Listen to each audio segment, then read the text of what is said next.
What's up, Average Dad fans? Welcome back to another video, and today we're talking tablets. The Samsung Galaxy S8 Tab S8 Ultra. That's a mouthful. I've had this for a week now. Been using it every day, every night, as much as possible. I ditched my iPad Pro 12.9 inch to use the Samsung for the full week to compile an honest review of the tablet. I'm going to talk about the goods, the bads, and all the other in-between parts that some reviewers are probably avoiding for some reason. Again, this is not all negative, this is a lot of it is opinion based. Stay tuned if you want to find out more. Let's go.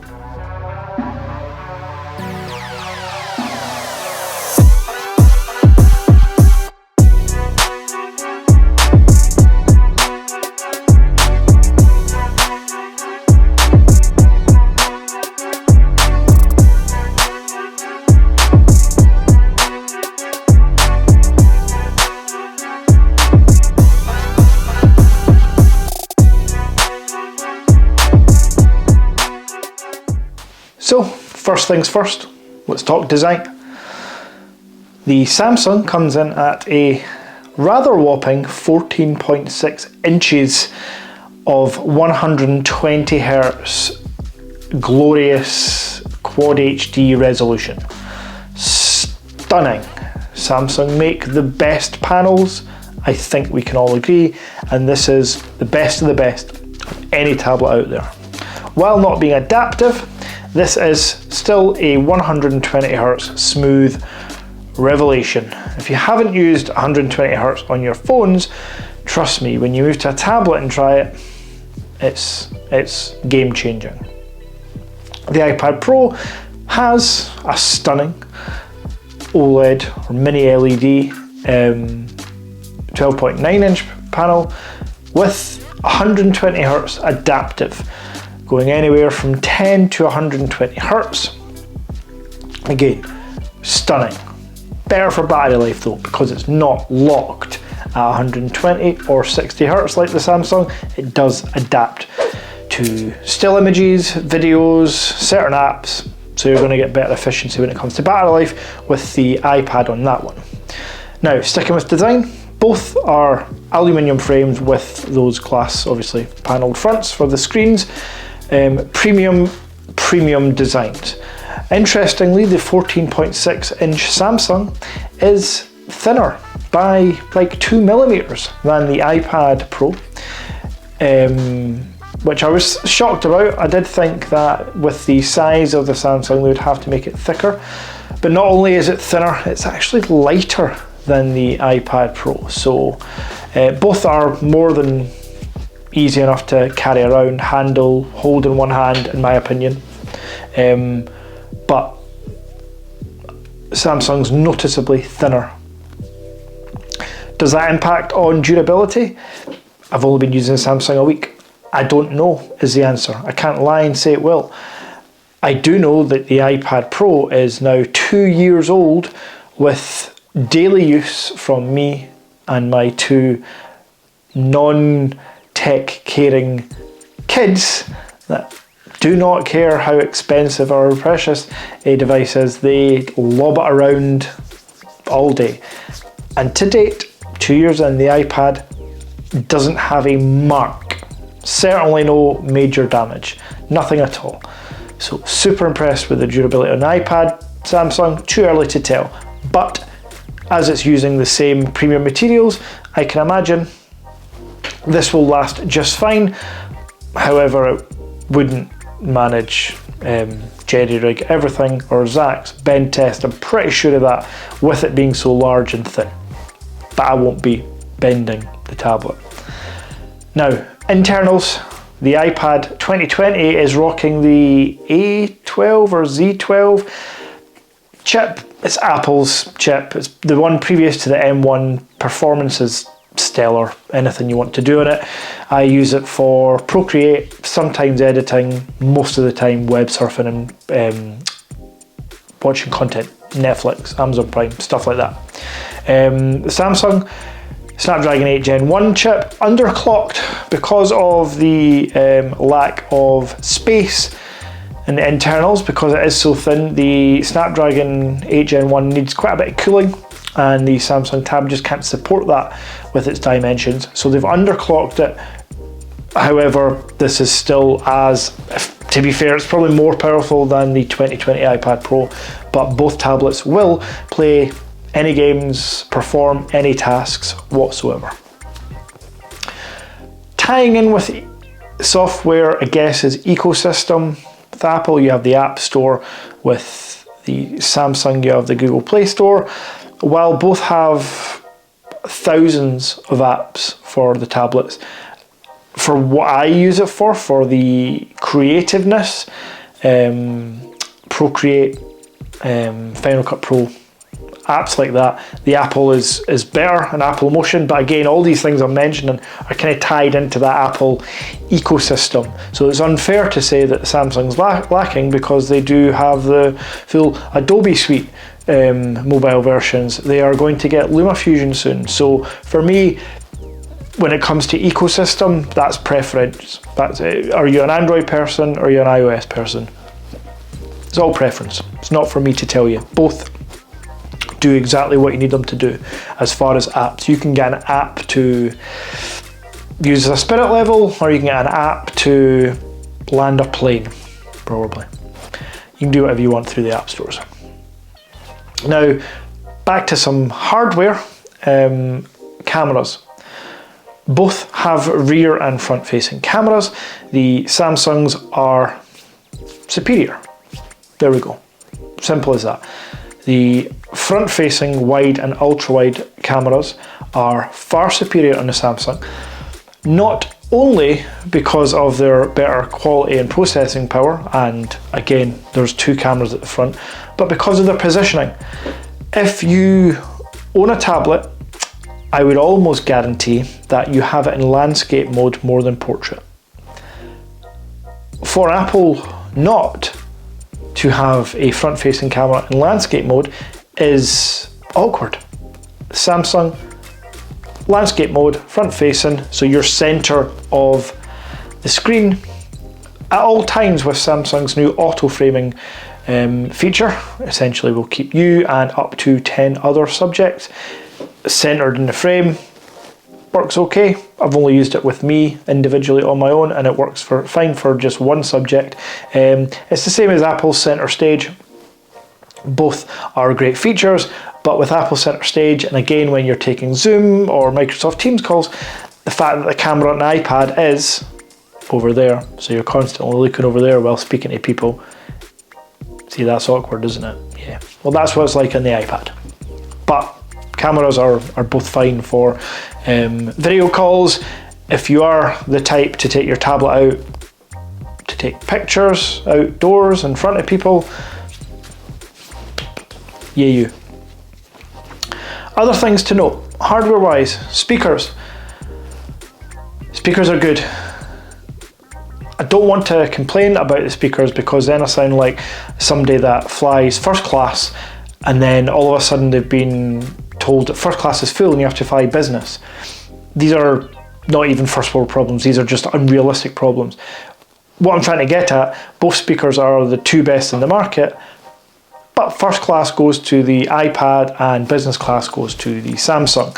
Again, could be something to do with thicker iPad means more space for sound, better drivers. They're both quad speaker setups, Dolby Atmos, but the iPad, to me, sounds louder, clearer and more bass. But I mean, we're talking like percentages here, small, insignificant percentages, to be honest.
Again, if you are the type to listen to your tablet full blast without wearing headphones, fair play to you, but I always connect headphones, and connectivity wise, they're both top Wi-Fi, top Bluetooth, actually better Wi-Fi and Bluetooth support on the Samsung, but I've never had an issue with the Apple. And other thing to note is when connecting Bluetooth devices in the past with Android, with my AirPod Max headphones, with my AirPod Pros, or any Apple headphones, there was always a couple more extra steps to take. Nowadays it seems really quick pairing with the Apple headphones on the Samsung device, and vice versa. But also if you've got Android buds like I do, so I've got the Sony Link buds and I've got the Beats Studio Pro that are technically not Android, but they do have that quick pop-up thing that comes up on your Android device. Again, works great. Other hardware, both iPads, both tablets come with pencil support or pen support. It's the S Pen for the Samsung and it's the Apple Pencil for the iPad. Both are great. Again, I use Procreate. I have only used Samsung Notes to draw some doodles and stuff, but that low latency, which was like 9 milliseconds on the iPad and 2.8 on the S Pen, again, minuscule numbers that you're never really going to notice to the naked eye all too often, but there's something there. The S Pen, while being quicker and more responsive slightly, to me doesn't have as much,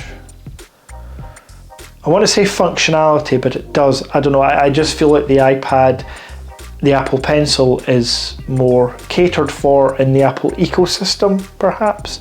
I don't know, I've maybe not used the Samsung enough, but again, this is all preference. The fact that you can get a quality pen/pencil for your tablets, write notes, draw pictures, navigate the user interface is a bonus. One thing I will say while we're talking about it, price. The S8 Ultra, Tab S8 Ultra, is £999 for the base 128 gig model. That does include the pen. The iPad Pro 2020 base 128 gigabyte model was £1,099 plus an extra £130 for the pen, so £200 of a difference if you wanted to get the pencil as well. So keep that in mind. And that is the same pricing for the M1 iPad Pro, the 2021. So last year's iPad. I'm sure they'll have another iPad soon. But I didn't see the point of upgrading because it didn't offer enough compared to the 2020, which has done me just fine. Okay, so that's kind of the comparisons and what the hardware and software is. I just want to talk about a couple of little annoyances that the Samsung Tab S8 Ultra has given me, and ultimately the reason why I will not be retiring my iPad Pro and I will be returning the S8 Ultra. They're just too much to bear, and I don't think software is going to help. First one, palm rejection, touch rejection. Due to the 14.6 inch sleek design of the S8 Ultra, it has very, very small bezels, and every night if I'm watching a Netflix documentary or whatever I'm watching, I will invariably be holding it with my thumbs in landscape mode, and my thumb will ever so slightly go inside past the tiny bezels, and it's going to skip excuse me, and it's going to skip forward 10 seconds 100% all the time it happens to me, or it's going to go into small screen mode or do that fill to full screen. Again, just with my thumb, I don't know how it's recognizing that I want to do that, but I don't want it to. So yeah, that's a pain. So that's main reason number one why I won't be keeping the Tab S8. The other reason is battery life. Now, the Tab S8 it's got over 11,000 milliamp hour battery, which should be good for at least a couple of days, if not 3.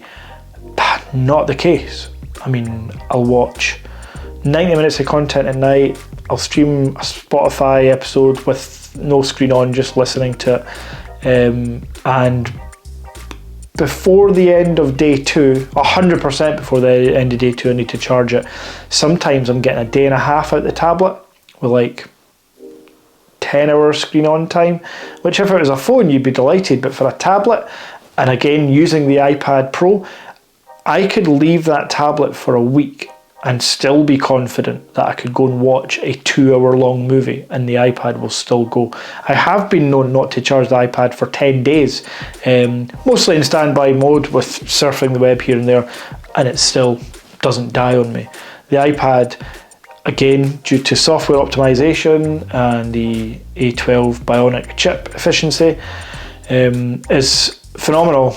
I was kind of expecting the same from the Snapdragon 8 Gen 1 though, and the Samsung ecosystem. I thought it was going to work really well. And when I talk ecosystem, I have, well, I'm here, I do have the S21 Ultra that again works like an iPhone and an iPad. They talk to each other, you can do quick share, all that stuff's great, but battery life is, yeah, I'm completely shocked at how poor the battery life has been for me. Now, it is still learning my ways, much like the Google Pixel phone. When you first get that, the battery's trash, and all of a sudden it gets better and better. And for me, the Google 6 Pro, which I also have, has been amazing with 2 full days of battery. Maybe the Tab S8 will get there. I'm just not willing to give it enough time to get there. The iPad out the box.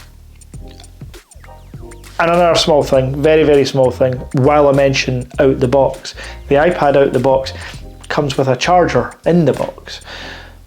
Samsung doesn't. The irony that Samsung, who slated Apple for not having a charger in the box and for having a notch, now don't give you a charger in the box of the tablet that iPads do, and they do have a notch that iPad don't.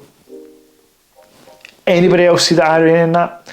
Again, maybe that's annoyed me about Samsung. The fact that their marketing and their technicians need to like meet up and chat every now and then and say, yeah, before you put out that advert slating them, we're actually going to do that as well. Anyway, that's just a petty thing from me.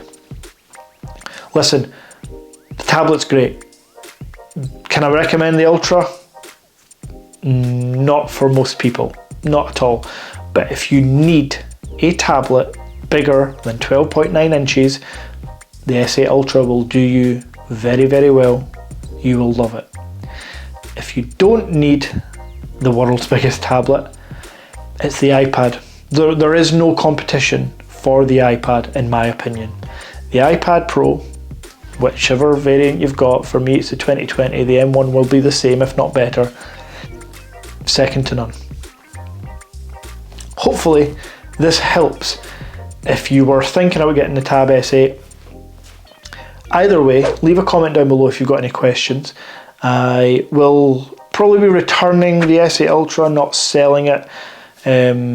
So yeah, don't ask if you can buy it. Unlike the Xiaomi Mi 11 Ultra, which I am selling, I think. I still can't make my mind up. You can see that video up here. Anyway, thanks very much for watching. I'll be back again soon. Take care.